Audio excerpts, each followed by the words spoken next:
Hello everyone. It's been about 24 hours since the leak of Kunimitsu Jr., and so far the reception has been super positive. It's really cool to see.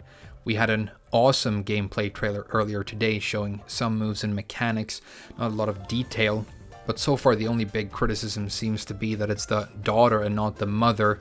I know that she had a pretty dedicated fan base. But enough about Kuni and her foxholes. Apart from the trailer, Namco also released another video that I thought was even more interesting. It's Harada and Murray explaining what will be happening to the whole game in Season 4, and basically I decided to talk about this because I thought the information in that video was fantastic. The relationship between the developers and the community has been kind of rocky for a while, and it just felt great to hear them talk about all of these concerns that we've had in a way that felt genuinely open and likable. So lots of really great news, but let's mention the netcode first. Season 4 will have improved rollback netcode.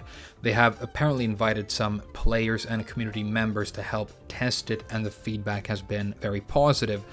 That's really the only thing I can say about it without getting into the technical details, and as you know, I'm terrible at understanding those. But I think it's great, especially now. It helps to validate online in a time when it feels like offline fighting games are kind of slowly dying off. It's the main game mode right now, and it needs to be as good as possible, and I think good netcode is the foundation of that.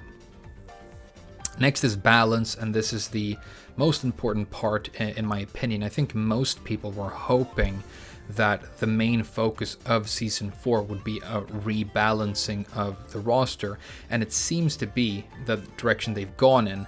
I think that's why we only have 2 characters in this season. It's more energy towards working on characters who are already in the game, and I think that's the right choice.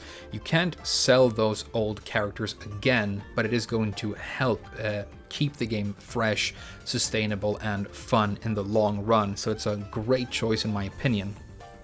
Now, as for how they're going to balance it, they've only described it so far. We haven't seen a lot of detail, but I think there are basically 2 ways you could go about that. You could either nerf the really strong characters, or you could buff the weak ones. And I think nerfs would be the healthier way to go about it, because characters are not only strong in relation to one another, damage is strong or high in relation to the size of the life bar, the length of a round.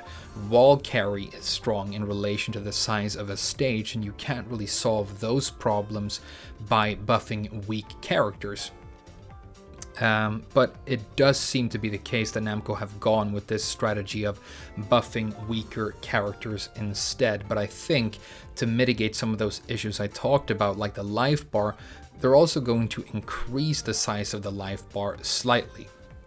And when you think about it, it kind of makes sense that they would make these choices. It's just a much more logical and easy to implement approach. If you want to nerf combo damage, you might have to go into individual moves for dozens of characters and change many things, or you could just nerf all the combo damage in the game relatively by giving everybody bigger life bars, and then help some of the weaker characters by focusing on patching up some of their weaknesses.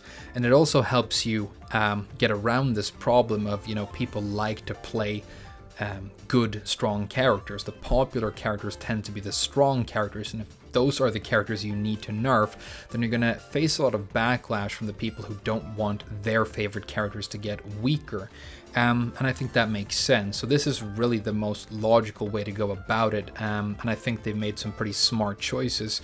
While it isn't a perfect solution to balance in the game, I think one really positive thing about it is we have plenty of characters like Miguel and Gigas who have been consistently weak for a long time, and I think we have a reason now to be genuinely excited and hopeful about changes, because it's not like everybody is getting new things and everything is changing. It's these specific characters will be getting more attention so that they have more popularity and more space on the competitive scene. So really great news. They also mentioned that they're looking at tournament representation to decide which of these characters to buff, and I don't think that's a perfect solution, but if it's just one of the parameters they're using, I think it's absolutely fine. But for example, I can tell you one character that is likely to always show up in top 8 of a major tournament, the character that Ni happens to be playing that week. It doesn't necessarily always have to do with balance when you're talking about players at that very top level. But there you go. So really great news when it comes to balance. And I think a lot of these characters that we talk about a lot on my channel, like Gigas, like Miguel, like Katarina, who have been consistently weak for a long time, might actually get their time to shine in this season. And that is really the most exciting change I could personally ask for. Next, rank mode is being overhauled. First of all, there will be a rank reset, and I think that is to allow for these balance changes that we just talked about to really influence and shape the meta, and that is something I've been talking about for months. I think it's really important. I don't think you can roll out one of those things without the other. And the reason I say that is this.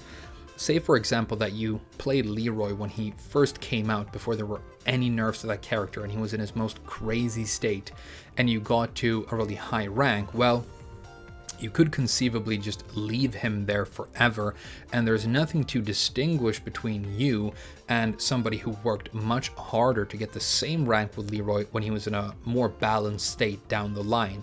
If you really want to rebalance the roster and you want the rank distribution to reflect that, you need to couple it with some sort of rank reset. Otherwise, you're looking at old and unreliable and sort of wonky numbers. And I think this is actually especially important for people who love characters like Leroy, because it means that they will be able to feel more proud and satisfied about the rank that they are achieving in the game, because they worked as hard as everybody else. So I think it's an important change for everybody, but I think it's especially nice for people who really love to play characters who have had a reputation of being a bit too strong. Now, the reset is not going to bring everybody back down to beginner. They didn't give a lot of detail, but they said they're going to shave a certain amount of points off the top. So I'm guessing, for example, everybody who is at Tekken God Prime right now will be brought down to the same level, and then we'll have to see who can brawl their way back to the top. And I think it's going to make for some really fast and interesting and dynamic matchmaking during the first couple of weeks of this season. Now, there are two more additions or changes being made to ranked mode. The first one is Tekken God Omega, which is the new awesome looking maximum rank in the game, so one rank above the current max rank Tekken God Prime. And the other thing they are adding is streaks. Now, Omega, like I said, looks awesome, but unless something is done about the mechanics of ranked and rank inflation, it's just going to be the new Tekken God Prime. You know, if you don't solve inflation, then it's not that much of a change. But I think this streak thing that they're implementing is their attempt to deal with inflation and to help spread players out more across the ranks. So again, the details were kind of vague, but they said that if you lose 3 games in a row, the third game will make you lose a really large amount of points, more points than you would normally lose.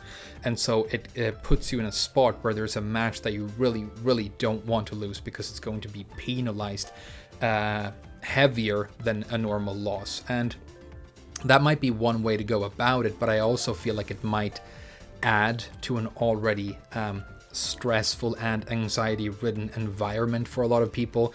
It's already very frustrating to lose at online Tekken, but now that's going to be magnified in certain situations. So while I think it might be, we don't know yet, but it could be a very clever way of dealing with some of the issues with ranked mode. I think for some people it might also have some really negative connotations. So I don't know how I feel about this yet. I'm going to reserve judgment, but I think it will at the very least have dramatic effects on rank distribution, because as we saw in Season 2, it's a system that is very, very sensitive to change. You can change something very small about this system and it will have major implications for distribution on the whole.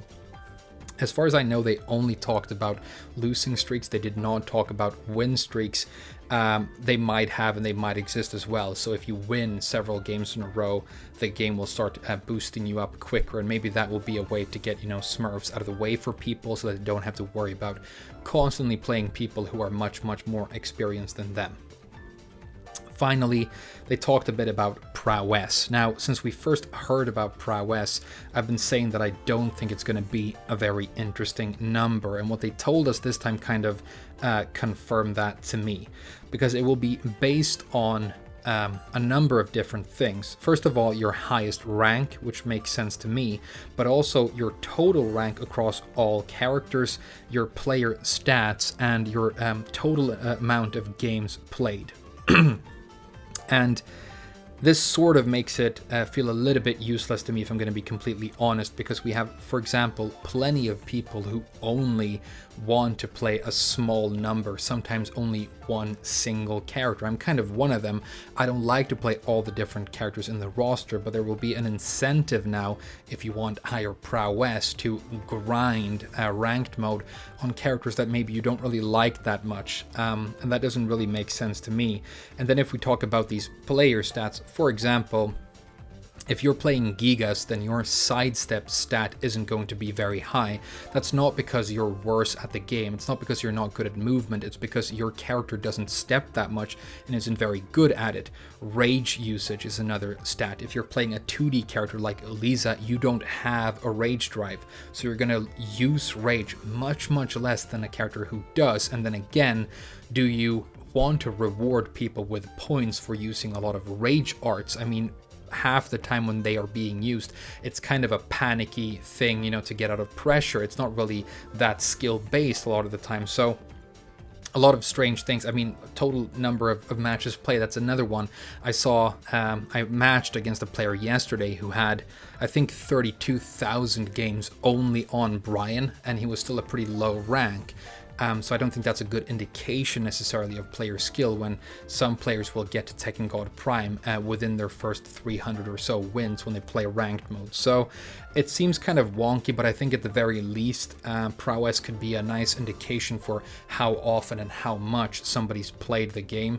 So it indicates some stuff, but there just seems to be a lot of parameters that aren't necessarily related to skill at all that go into building up that number. So I think the much more interesting change is to the actual structure of rank mode and the new Omega rank and the streaks, and hopefully that will lead to more healthy distribution. But I don't think a couple of months from now that people will be bragging about having high prowess, because it's just going to be an issue of how much and how you play the game, more than how skilled you are at it. So that's the final thing I wanted to talk about here. On the whole, I mean, extremely positive news. I think they touched on all the things that I've really been wanting for the game, and so I'm honestly more enthusiastic and more excited about Tekken DLC than I've been probably since the announcement of Season 2. So I think we're in a really interesting spot. I'm looking forward to getting all of these changes into the game so that we can talk about them and make videos about them together. Hopefully you feel the same way. Thank you so much for watching this video, and I'll see you guys again very soon.